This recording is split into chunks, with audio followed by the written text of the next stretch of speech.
नमस्कार, आप सबका स्वागत है हमारे चैनल में। और आज हम आपके साथ एक ऐसे मुद्दे पे बात करेंगे जो हमारे इलाके से जुड़ा है और जिस पे लोग जो हैं पिछले 64 सालों से जो है वो लोग जो हैं दर दर की ठोकरें खा रहे हैं। और ये मुद्दा है पौंग बांध विस्थापितों का। आपको बता दूं कि पौंग बांध जो है वो 1961 में बनना शुरू हुआ था और 1974 में बन के ये तैयार हो गया था। लेकिन उसमें जो गांव आते करीब 339 गांव और 90,000 के करीब जो लोग हैं वो विस्थापित हुए थे। और वो लोग जो हैं वो पिछले 64 सालों से दर दर की ठोकरें खा रहे हैं। पौंग बांध बनने से अंधेरा तो दूर हुआ, राजस्थान में हरियाली आई, लेकिन हमारे जो लोग हैं वो आज भी जो हैं इस दर्द को जो है वो झेल रहे हैं। जब इस मुद्दे पे हमने जो है वो पूरी जांच पड़ताल की बात की, इस पे हमने पौंग बांध विस्थापितों से भी बात की, पौंग बांध समिति जो है उनके अध्यक्ष है, प्रदेश अध्यक्ष, उनसे बात की, जो सुप्रीम कोर्ट के वकील हैं उनसे भी बात की। और वो उससे जो जानकारी मिली है कि करीब 500 के जो लोग हैं उनके द्वारा जो है वो खुद अपना केस जो है वो सुप्रीम कोर्ट में दायर किया गया है और खुद वकील करके वो जो केस लड़ रहे हैं।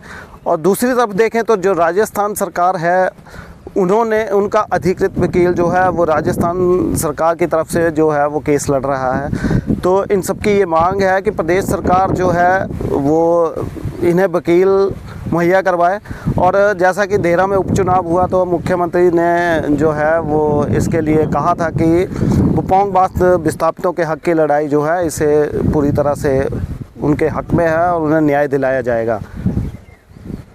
हिमाचल के जिला कांगड़ा का जो पौंग बांध है वो आज देश को तो रोशन कर रहा है, लेकिन आज भी जो हज़ारों सैकड़ों हज़ारों परिवार हैं वो अंधेरे में हैं। मैं इसलिए कह रहा हूँ क्योंकि 1961 से जो पौंग बांध बनना शुरू हुआ था, 1974 तक ये बनकर तैयार हुआ था। उस समय 339 गांव जो हैं वो इस पौंग बांध के पानी की जद में आ गए। और उसके बाद जो है सिलसिला शुरू हुआ विस्थापन का, और विस्थापन में 90,000 से 1 लाख के करीब जो लोग हैं उस समय विस्थापित हुए। आज तीसरी पीढ़ी जो है उन विस्थापितों की लड़ाई लड़ रही है। सुप्रीम कोर्ट में ये केस लड़ा जा रहा है और कहा जा रहा है कि जो सुप्रीम कोर्ट में जुलाई का जो तीसरा सप्ताह है उसमें जो बहस होगी और काफ़ी जो लोग हैं वो वहाँ पर जाकर जो है सुप्रीम कोर्ट में अपना पक्ष रख सकते हैं। लेकिन इसमें सबसे बड़ा ये है कि जो देश को रोशन कर रहा है, जो पौंग बांध देश को रोशन कर रहा है, आज वो अंधेरे में है। ना उसकी सुध कभी हिमाचल सरकार ने ली, ना उसकी सुध कभी राजस्थान सरकार ने ली, ना केंद्र सरकार ने। राजस्थान की बात इसलिए कर रहे हैं क्योंकि ये जो पौंग बांध का जो पानी है वो इंदिरा नहर से राजस्थान जाता है। वहाँ पे हमारे लोगों को ज़मीनें दी गई और ज़मीनें सिर्फ जो दी गई वो सिर्फ नाम से दी गई कि उनका ज़मीनों का आवंटन हो गया है, लेकिन वहाँ पर उनको स्थापित नहीं किया गया जो यहाँ के लोग थे। आज भी जो है दर दर की ठोकरें खा रहे हैं। दूसरा सबसे बड़ा मुद्दा ये है कि जो हिमाचल के हम पहाड़ी लोग हैं उनका रहन सहन, रीति रिवाज जो हैं, वो भाषा है, वो राजस्थान से बिल्कुल विपरीत, कभी मेल जोल नहीं हो पाया आज दिन तक। क्योंकि इतने साल दशक बीत जाने के बाद भी अगर सरकारों का रवैया सही नहीं रहा है, हिमाचल की हो चाहे पंजाब की हो चाहे राजस्थान की हो चाहे वो केंद्र सरकार हो, तो उम्मीद किससे की जा सकती है। सरकारें जो हैं, कई सरकारें हिमाचल सरकार में प्रदेश में आई, कांग्रेस की आई, भारतीय जनता पार्टी की आई। एक समय ऐसा भी रहा जब भारतीय जनता पार्टी की सरकार हिमाचल में थी, राजस्थान में थी और केंद्र में भी थी। लेकिन सिर्फ चुनावों में ये मुद्दा उठा कि पौंग बांध विस्थापितों को उनका हक दिया जाना चाहिए। 5 साल बीत गए, कोई हल नहीं हुआ। कई बार जो है वो तीनों सरकारें कांग्रेस की आई, राजस्थान में, हिमाचल में और केंद्र में। तब भी जब चुनाव होते तो चुनावी मुद्दा बना और चुनाव जो वोट हैं वो उन पार्टियों ने लिए, जीते, तब भी ये मुद्दा सॉल्व नहीं हो सका।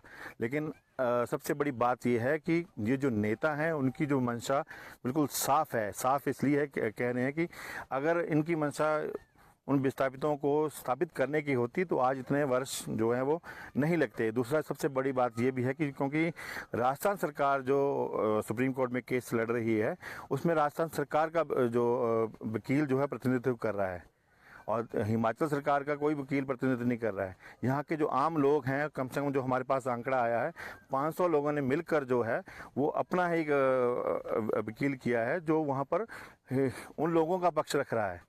हिमाचल सरकार का वकील भी आज दिन तक हिमाचल सरकार ने उन पौंग बांध विस्थापितों के लिए खड़ा नहीं। तो ये जो मामला है पौंग बांध विस्थापित जो हैं, आपको बता दें इसमें कई गांव इसमें जो है वो जलमग्न हुए थे, और उन गांवों के साथ साथ सैकड़ों जो मंदिर है, देव स्थल थे, हमारे जो लोगों के कुल देवता थे, ऐसे सैकड़ों जो मंदिर हैं वो जलमग्न हुए थे। उनमें से अभी भी कईयों के अवशेष जो है वो देखे जा सकते हैं। जैसे बाथू की लड़ी है, आज भी जो है जब गर्मियों में पानी जो है पूरी तरह नीचे उतरता है तो उस श्रृंखला को देखने के लिए जो है वो दूर दूर से जो है पर्यटक वहाँ पहुँचते हैं, उस मंदिर में दर्शन करने के लिए जो है वो जाते हैं।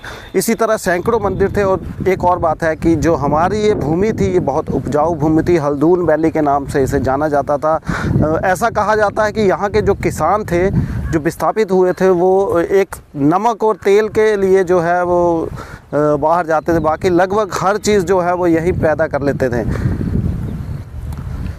मिर्च और नमक के लिए जो हैं वो लोग जो हैं वो बाहर जाते थे, बाकी हर चीज़ जो है उसकी पैदावार यहीं होती थी। लेकिन उस समय जो हमारी सरकार थी, यहाँ से विस्थापित हुए लोगों को जो है राजस्थान में जहाँ भेजा गया, यहाँ से हमारी जो है वो हमारी संस्कृति, हमारे जो रीति रिवाज थे और हमारे लोगों का जो एक कल्चर था, वो यहाँ जो है वो ख़त्म हुआ और उनको भेजा गया राजस्थान। जो वहाँ का कल्चर हमारे लोगों के उसके साथ मैच ही नहीं करता है, और वहाँ जो है उनको काफ़ी परेशानियों का सामना करना पड़ता है। अभी भी वहाँ जो है न मूलभूत सुविधाएं जो है, कुछ लोगों को जो मुरब्बे मिले हैं वहाँ मूलभूत सुविधाएं नहीं हैं। और दूसरी बात, वहाँ जो मुरब्बे दिए गए हैं वो बिल्कुल पाकिस्तान बॉर्डर के साथ दिए गए हैं, जहाँ वो लोग जो हैं वो कोई काम नहीं कर सकते हैं, वहाँ रहना मुश्किल है, पहुँचना मुश्किल है। और कुछ ऐसा एरिया है जहाँ BSF या का जो कब्ज़ा है तो उसमें भी उन्हें काफ़ी परेशानी आती है। मेरा नाम हंसराज चौधरी है। मैं प्रदेश पौंग बांध विस्थापित समिति का अध्यक्ष हूँ और इस केस को लगभग 2012 से लड़ रहा हूँ, और यहाँ तक कि मुझे जानकारी है वो 1974 से है। 1974 से मैं राजस्थान में जा रहा हूँ और वहाँ के हालात से पूरी तरह से वाकिफ़ हूँ। हमारे जो एरिया के लिए हम पौंग बांध विस्थापितों के लिए डिस्ट्रिक्ट गंगानगर में अनूपगढ़ शाखा और जैसर फार्म में 2,25,000 एकड़ ज़मीन जो है वो रिज़र्व की गई थी विस्थापितों को के पुनर्वास हेतु। परंतु राजस्थान सरकार ने जैसे जैसे वहाँ ज़मीन का सुधार होता गया तो जिन पौंग निवासियों के साथ अच्छी ज़मीन मिली हुई थी उनको निकाल देना और उनकी ज़मीनों को कैंसिल कर देते थे जानबूझकर।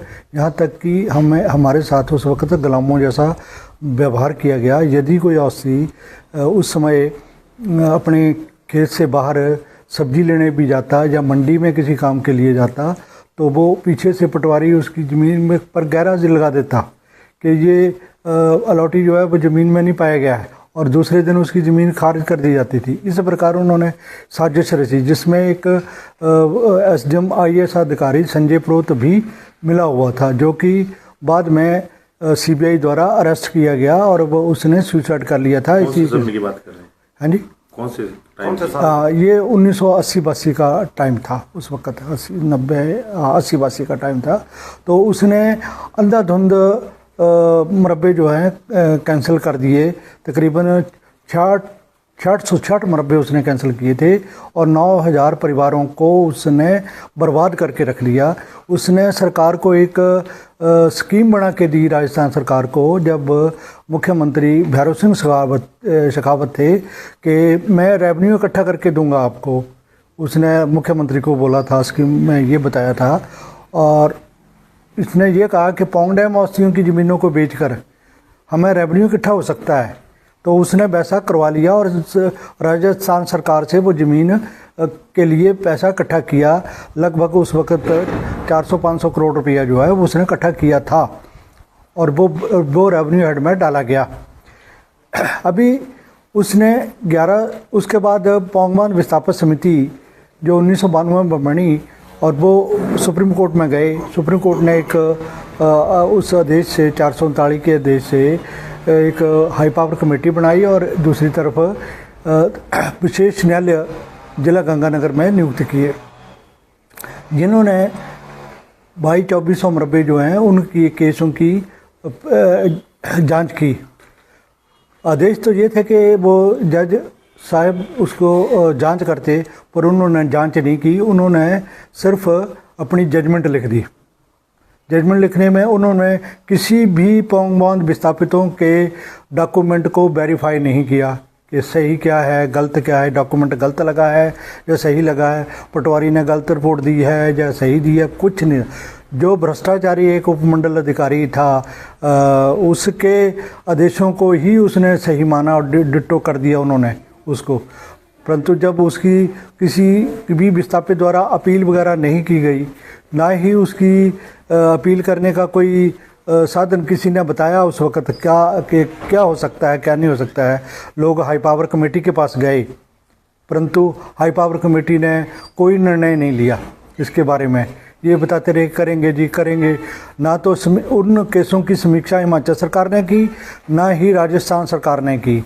जब अब हमने 2012 में उसका शोर डाला, चिट्ठियाँ लिखी, पत्र व्यवहार किया कि वो जो 1188 मुरब्बे हैं उनकी जांच पड़ताल होनी चाहिए दोबारा, और उन केसों की उनके जो जिला विशेष न्यायालयों के केस हैं उनका क्या फैसले हुए हैं, उनकी इम्प्लीमेंटेशन क्या है। तो राजस्थान ने वो उस जजमेंट को 439 को आधा अधूरा इम्प्लीमेंट किया।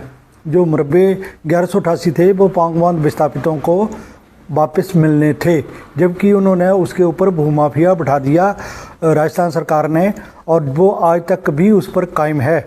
मुफ्त में वो पानी लगा रहे हैं उस ज़मीन को, जबकि उनका पानी बंद, कागज़ों में बंद है, फिर भी वो पानी लगा रहे हैं। और विभाग ने बचने के लिए वहाँ सरकार द्वारा जन संदाय कमेटियाँ बनाई गई, और कमेटियाँ ही वो पानी का डिस्ट्रीब्यूशन करती हैं। वो डिपार्टमेंट को बाहर कर दिया क्योंकि उन्होंने बचना था, कानूनी पचड़े से बचना था। इस करके सरकार ने एक नई चाल चली, कमेटियाँ बना दी। वो कमेटियाँ ठग रही हैं उन लोगों को। और गंगानगर का पानी, विशेषकर जो अनूपगढ़ उपमंडल है और जो गरसाना मंडल, विजयनगर, रायसिंह नगर इत्यादि का पानी इन्होंने बहुत कम कर दिया। अब केवल वहाँ एक फसल भी नहीं हो रही है ठीक ढंग से, जबकि हमारी ज़मीन जो थी वो 100% कृषि और सिंचित थी। उसको 100% पानी जो है वो मिलना चाहिए था, लेकिन अब उसमें पानी का नामो निशान इन्होंने ख़त्म कर दिया है। लोग तरस रहे हैं कि जो लोग वहाँ बसे भी हुए हैं उनको भी भागना पड़ सकता है थोड़े दिनों में, क्योंकि उन्होंने ये पानी सारा जो खींच कर है वो ले गए बीकानेर से आगे फलौदी वगैरह 9 जिलों में ले गए, जबकि ये पानी रिजर्व था एक ज़िले के लिए, डिस्ट्रिक्ट गंगानगर के लिए, 3.5 लाख एकड़ के लिए। अब इन्होंने पौंग डैम वासियों को जैसलमेर और बीकानेर के ज़िलों में जहाँ कोई जा भी नहीं सकता वहाँ पर इन्होंने वहाँ अलॉटमेंटें शुरू कर दी और मनमाने ढंग से की हैं। किसी कमेटी ने या किसी सरकारी अधिकारी ने उनको रिकमेंड नहीं किया कि ये ज़मीनें पौंग डैम वासियों के लिए उचित हैं, फिर भी ये ज़बरदस्ती कर रहे हैं, अलॉटमेंटें कर रहे हैं धड़ाधड़, और जानबूझकर ऐसा करते हैं। ये यहाँ तक कि 100 मील तक कोई घर नहीं है, स्कूल नहीं है, सड़क नहीं है, बिजली नहीं है। इतनी टेम्परेचर 40 से 50 के बीच तक, 55 तक भी रहता है वहाँ जैसलमेर के एरिए में, और वहाँ रेत के पहाड़ हैं, उनमें जाना आना मुश्किल होता है। एक मुरब्बे में पहुंचने के लिए रामगढ़ से या तहसील हेडक्वार्टर से 6000 से 7000 4x4 जीपें हायर करनी पड़ती है, तब वो एक घंटे के लिए देते हैं, बाद छोड़ के चले जाते हैं। फिर वो कहते हैं कि फिर वापस करो 6000 रुपये में, फिर वो जीप करनी पड़ती है। तो इतना बलतर हालत है। मैंने जब हाई पावर कमेटी 2019 में जैसलमेर का दौरा किया था, तो उसमें चेयरमैन का रास्ता रोककर वहाँ उनको सही हालत से बताए थे, तो उनकी जीप जो है वो हमारे मरबों तक नहीं पहुंच पाई थी और उन्होंने उसी वक्त घोषणा कर दी कि नमातला और आंसूवाला, लौंगोवाला और एक चक्का और था कोई हुसैनी वाला इन माइनरों में लगभग 2500 मरबे थे, उनको कैंसिल करने की घोषणा चेयरमैन साहब ने कर दी। परंतु जब हाई पावर कमेटी की प्रोसीडिंगें आई तो उसमें केवल जो एनटीएम था वो छोड़ दिया गया, उसको नहीं छोड़ा। उसकी हमने अपील की है कमेटी के चेयरमैन के पास, पर उसका कोई जवाब नहीं देते हैं वो। अब जो वहाँ ना मालूम जितना कंपनसेशन हमें अपनी ज़मीन का नहीं दिया, उससे कई गुना ज़्यादा हमारे लोग बसों का किराया और किस्तें राजस्थान को दे चुके हैं। तो मैं हिमाचल सरकार से ये पूछना चाहता हूँ कि इस डैम से हिमाचल सरकार को क्या फ़ायदा हो रहा है, कितना फ़ायदा हुआ आज तक? हमारे लोग तो भूखे मर रहे हैं, उनको ज़मीनें तो नाम मात्र वो भी ज़बरदस्ती खींच रहे हैं। राजस्थान में अलॉटमेंट कर रहे हैं 400 रुपया, 40 रुपये से लेकर 400, 450, 550 रुपये तक हमें कंपनसेशन दिया गया है। लेकिन यदि हम कैलकुलेशन करें तो जितने पाउंड डैम औस्तियों ने राजस्थान के खजाने में किस्तों का पैसा जमा कराया है, उससे कई गुना कम जो है वो पैसा हमें कंपनसेशन के रूप में मिला है, ज़मीन का मिला है।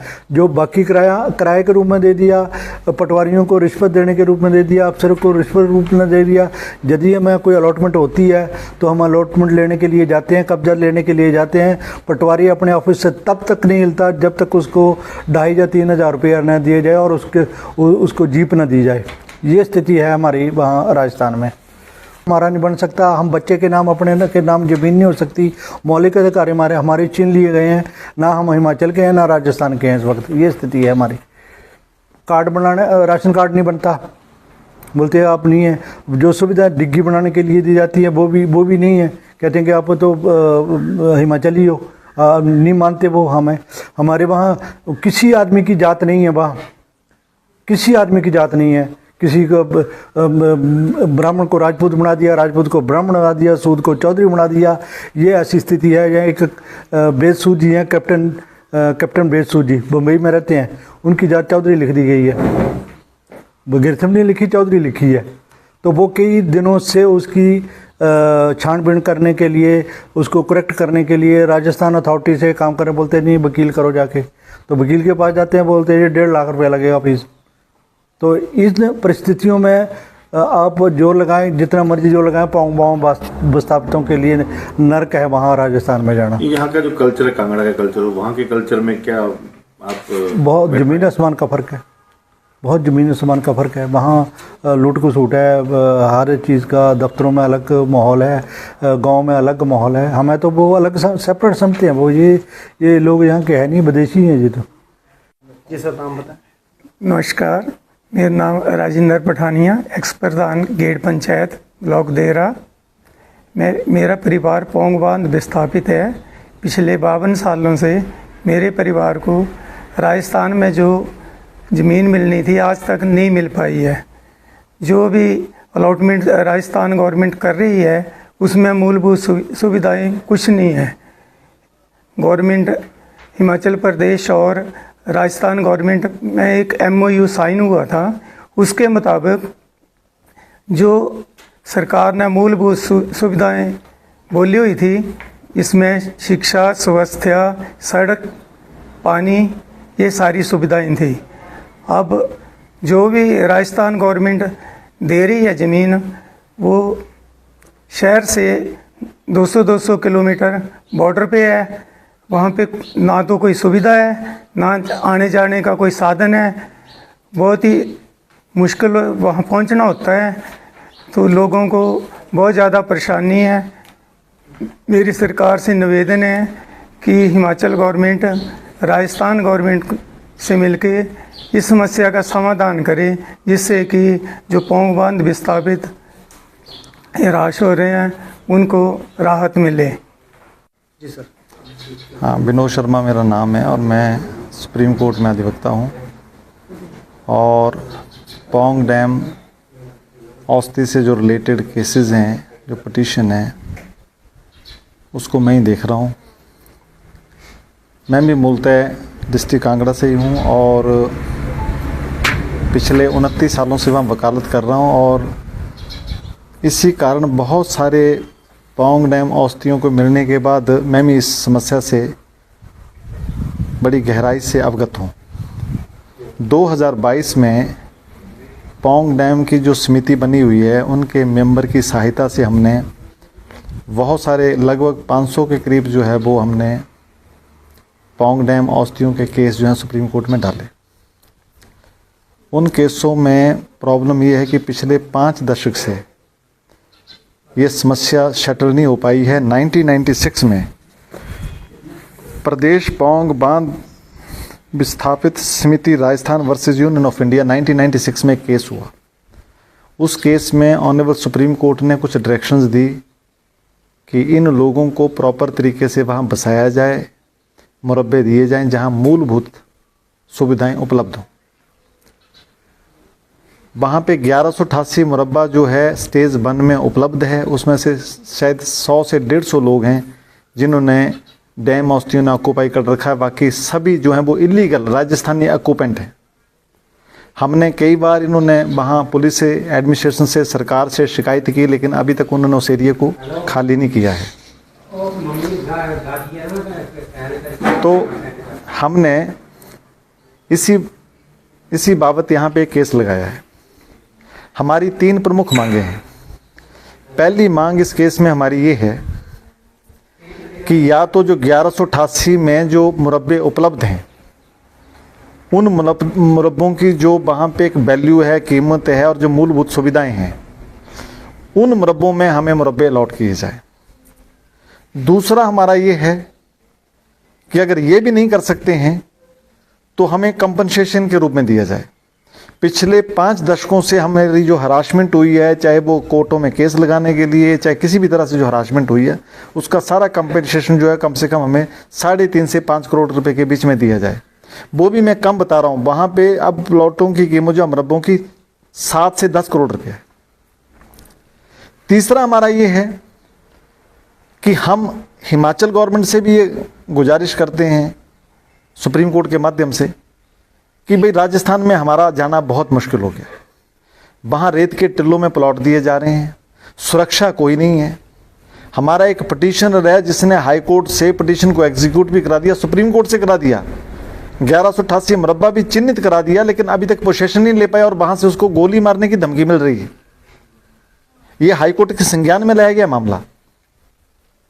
अब आप बताइए, ऐसी परिस्थितियों में हमारा सुप्रीम कोर्ट के माध्यम से हिमाचल गवर्नमेंट से भी ये मानना है कि या तो हिमाचल गवर्नमेंट जो है हमें हिमाचल प्रदेश में कोई ऐसी भूमि उपलब्ध कराए जहां हम अपने कल्चर और सुरक्षित होकर जो है उसको कल्टीवेट कर सकें और जो हमारी ये पूरी समस्या है इसको अब हल कर सकें। तो अभी 1 अप्रैल 2025 को सुप्रीम कोर्ट में ये तारीख लगी हुई थी इस केस की, और उस तारीख में हमारी तरफ से सीनियर अधिवक्ता आदित्य सोंधी जी और मैंने मिलके ये कोर्ट के सामने प्रेयर की है कि इस केस को फाइनली सुना जाए। और गवर्नमेंट ऑफ राजस्थान की तरफ से भारत सरकार के सॉलिसिटर जनरल तुषार मेहता जी ने भी यही गुहार लगाई कि इस मैटर को जो है वो जल्दी से जल्दी शटल किया जाए। हम सब के आग्रह से सुप्रीम कोर्ट ने 3rd वीक ऑफ जुलाई 2025 जो है वो इस केस में फिक्स कर दिया है। उस समय जो है इस केस को फाइनली डिसाइड कर दिया जाएगा और कोर्ट का ये हमारी लिए एक डायरेक्शन है कि हम जल्दी से जल्दी प्रदेश, हिमाचल प्रदेश में या राजस्थान में, हिमाचल प्रदेश के हाई कोर्ट में, राजस्थान के हाई कोर्ट में, हिमाचल प्रदेश के किसी पुलिस स्टेशन में या राजस्थान के किसी पुलिस स्टेशन में, हिमाचल प्रदेश के किसी डिस्ट्रिक्ट कोर्ट में या राजस्थान के किसी डिस्ट्रिक्ट कोर्ट में या रेवेन्यू कोर्ट में या रेवेन्यू बोर्ड में कहीं भी कोई मुकदमा पेंडिंग पड़ा हो, उसकी जानकारी जो है एक हमने फॉर्म बनाया हो, उसके माध्यम से सुप्रीम कोर्ट को जल्दी से जल्दी अवगत कराई जाए ताकि परमानेंटली इस मामले को शटल कर दिया जाए। क्योंकि जो हाई पावर कमेटी है, अब मैं आपके सामने बस 2 फैक्ट रखना चाहता हूँ। कॉन्ट्राडिक्शन कहाँ हो रही है, देखिए आप। 3/2017 को हाई पावर कमेटी की मीटिंग होती है और उसमें वो क्या कहते हैं कि सिर्फ 1870 औस्ती डैम औस्ती जो हैं वो शटल होने के लिए बाकी रह गया, बाकी सबको शटल कर दिया गया। ये फिगर उनका है। अब जब ये लास्ट में आते हैं 2021 में, तो क्या कह रहे हैं, ऑनलाइन मीटिंग हुई उनकी 21 जून 2021 को, उसमें कह रहे हैं कि एज पर जो उनकी इंफॉर्मेशन है उसके हिसाब से 7211 औस्ती जो हैं उनको शटलमेंट कर दी गई है, वहाँ उनको बसा दिया गया है। और 8,899 औस्ती जो हैं वो अभी बाकी रह गए हैं शटल करने के लिए, और टोटल 13,000 औस्ती हैं। जबकि हमारी जो पौंग डैम की जो समिति बनी है उसके हिसाब से 15 से 20 हज़ार लोग जो हैं इससे इफेक्टेड हैं, और अभी तक कोई भी शटर नहीं हुआ है। मेरा मानना तो सिर्फ 5% लोग अगर कहीं शटर हो गए तो मुझे पता नहीं। तो मेरा इनसे यही गुजारिश है कि अगर एक देखिए, इस बार हम कोई पब्लिक इंटरेस्ट लिटिगेशन नहीं डाला है, हमने सब ने इंडिविजुअल केस डाला है। तो इस बार हम चाहते हैं कि सुप्रीम कोर्ट से इस केस को फाइनली डिसाइड करा दिया जाए। तो जो सुप्रीम कोर्ट में फाइनल हियरिंग लगी हुई है उसमें जो लोग वहाँ पे होंगे, क्योंकि राजस्थान गवर्नमेंट भी वहाँ है, हाई पावर कमेटी भी वहाँ है, उनके वकील वहाँ हैं, गवर्नमेंट ऑफ इंडिया के वकील भी वहाँ हैं, और गवर्नमेंट ऑफ राजस्थान के वकील भी वहाँ हैं।